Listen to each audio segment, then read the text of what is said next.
Hello Year 10 and welcome to a very special Star Wars Day episode of Biology with Mrs. Smith. How exciting is this? May the 4th be with you all. So today we're going to be looking at non-communicable diseases. That's diseases you can't communicate. You can't sneeze all over somebody and give them like the flu. So hopefully you did your do it now with the beautiful music played by myself. And can you name any non-communicable diseases? So what were you guys thinking of? Okay, great. So you were thinking of things like heart disease, cancer, diabetes, all the things that are genetic. And you're right, all of those are non-communicable. You can't give them to other people. You can't give them to your friends. You can't get diabetes just because your best friend has it. Okay, so there's lots of diseases which we can't give to other people. But genetics is just one part. There's another part, and we're going to take a look and we're going to see what that is. So, what I have here, if we can take a look, okay, is diseases that are caused by malnutrition.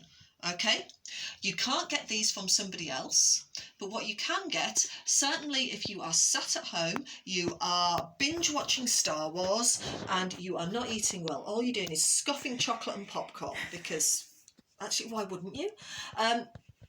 So what's that going to do to your body? Well, you're going to not have enough nutrients, you're going to have diseases caused by those nutrients, that lack of nutrients, you're going to get some symptoms of that disease.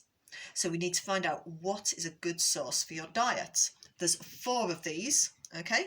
4 of them. Just like the original Star Wars was episode 4, we've got 4 to do. Okay, so here we go. First one, if you don't have enough protein in your diet, you get something called kwashiorkor, okay? And kwashiorkor is, you see it a lot when you see pictures of children with malnutrition. Okay, and they've got this great big distended belly, okay, almost like a pregnant belly. It's huge, but they've got really small muscles and they're tiny. They've failed to grow. We know that protein is used for growth and repair. These kids can't grow. They don't have protein. And good sources, of course, are meat and fish, but also dairy, eggs and pulses. Pulses are things like lentils. Okay, next one. Vitamin C deficiency. Okay, this is a sort of thing that pirates and actually just any sailor used to have. It causes scurvy, okay, and you get sore bleeding gums, you get muscle and joint pain, and you get tiredness. Okay, so there's the symptoms of scurvy. What you would eventually get is, because it is affecting how the blood's circulating and how the body's dealing with that, is your fingers and toes would eventually turn black and die, or die and turn black. And then that would start to poison the rest of your body, so you would have to chop off the affected finger, or usually hand or foot, which is why you see in all the films pirates having peg legs and hooks for hands and things like that. Good news is you can get it from citrus fruits. So that is your oranges, your lemons and your limes, and some vegetables like broccoli as well have lots of vitamin C in. So eat your vegetables and your fruit. Next one, go together, vitamin D and calcium. Vitamin D, we can actually absorb this through we make it ourselves. We absorb sunlight through our skin and we make vitamin D. And vitamin D helps with the uptake of calcium. Now, the problem, if we don't have enough of this, is that we get something called rickets in children, or osteomalacia in adults. Okay? And that's soft bones. So osteo refers to bones. So you've heard of osteoporosis. That's a disease of the bones. Osteomalacia is soft bones. And rickets, again, that's with children. When you're growing up, you end up with curved legs. Okay, if you want to see pictures of this, by all means, pause the video, go and Google images of children with rickets, and you see these really bandy, bent legs. Vitamin D, as well as making it through sunlight, because everybody makes different amounts, you can also get it in oily fish. Okay, so people who are saying take your cod liver oil capsules, that's vitamin D. Calcium, needless to say, dairy products. Okay, you can get it in other things. Leafy greens are quite good for it, but the best things are dairy products. That's your milk, that is cheese, that is also white chocolate. Okay, so if you are binge eating chocolate, don't feel too guilty.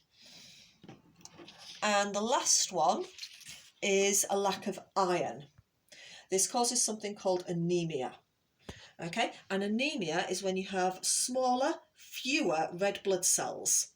Okay, so you don't have as many red blood cells in your body to take the oxygen around, and you get really tired because your circulation's not working as well. Anemia is really quite common.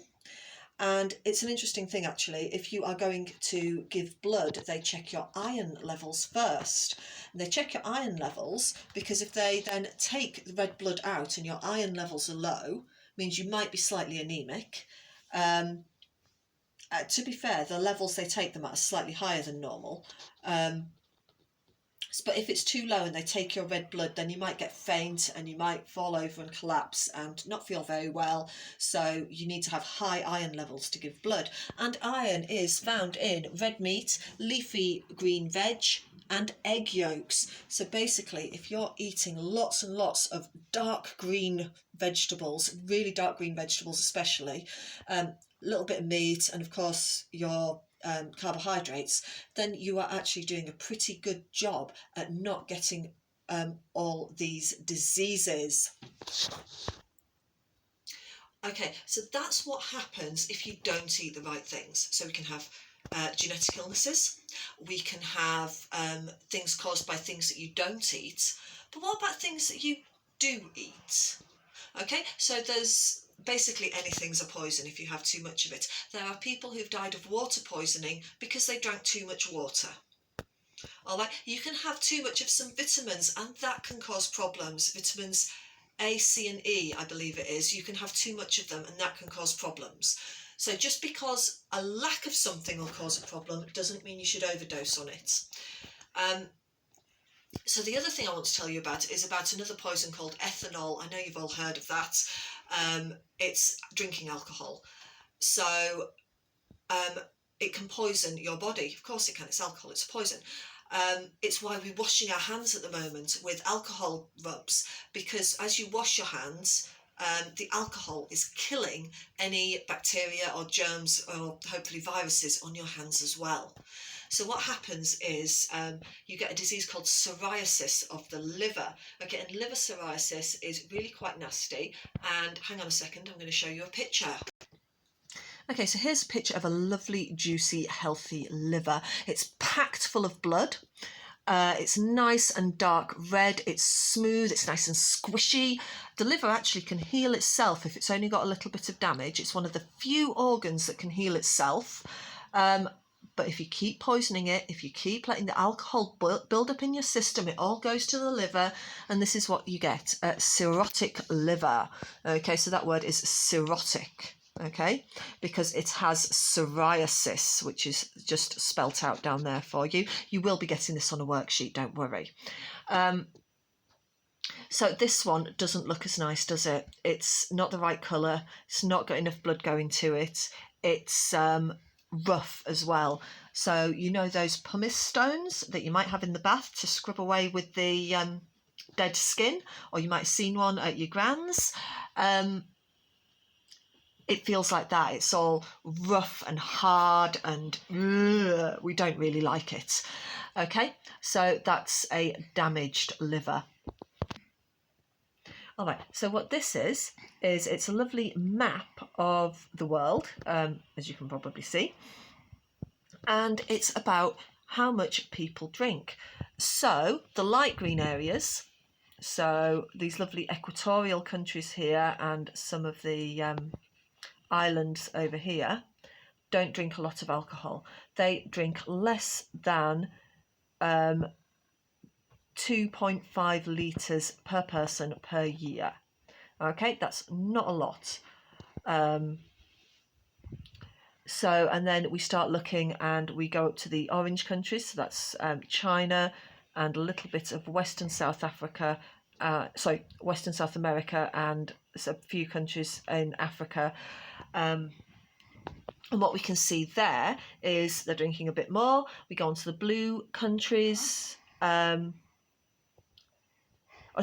blue is the next lowest one. Then it's light green, and then it's the dark green countries. Okay, so that's North America, some of South America, and the southernmost bits of Africa. Dark blue is quite a lot of alcohol. So that's Australia and some of Southern Europe, and more than 12.5 litres of alcohol per person per year is most of Europe and Russia. Okay, lots of reasons for that. Probably cultural, to be honest. It's whether your culture is, do you drink alcohol or not? Do you drink it with meals? Do you drink it with friends? The numbers here are the death rates. So that's the death rates per 100,000 people. Okay, Australia has got the lowest. It doesn't drink as much as the UK or Russia, but it does drink more than the USA and Brazil. Okay. USA and Brazil have got the lowest levels of alcohol per person per year in what we're looking at, and yet their death rate from psoriasis is larger than Australia's, more than twice as large for the USA, and that's almost 4 times as large for Brazil. Brazil's even greater than the UK, and the UK is drinking maybe twice as much alcohol as Brazil. Russia has the most deaths, and of course when we think about Russia we do associate it with a few spirits, so it could be that what they're drinking. But a more likely explanation, rather than just what they're drinking, because our body doesn't care if we're drinking a really, really nice glass of wine or we're going out and having lots of beer or we're having spirits, our body doesn't care. It's about the ethanol. So it's probably to do with how the body is processing this. Okay, so that's how the body is taking in the alcohol, processing it in the liver and getting rid of it. So we're looking at things which aren't just genetic and aren't just about what you're eating, but in this case it's probably a bit of both. Okay, year 10. So that's all you really need to know about today. We've got genetic problems, we've got food problems, and we've got a mixture of both, and those come together to make non-communicable, you can't give it to your mates, diseases. Okay, so you take care, you stay safe, and I am really looking forward to seeing you again soon. Take care and stay healthy, especially with your nutrition. Bye.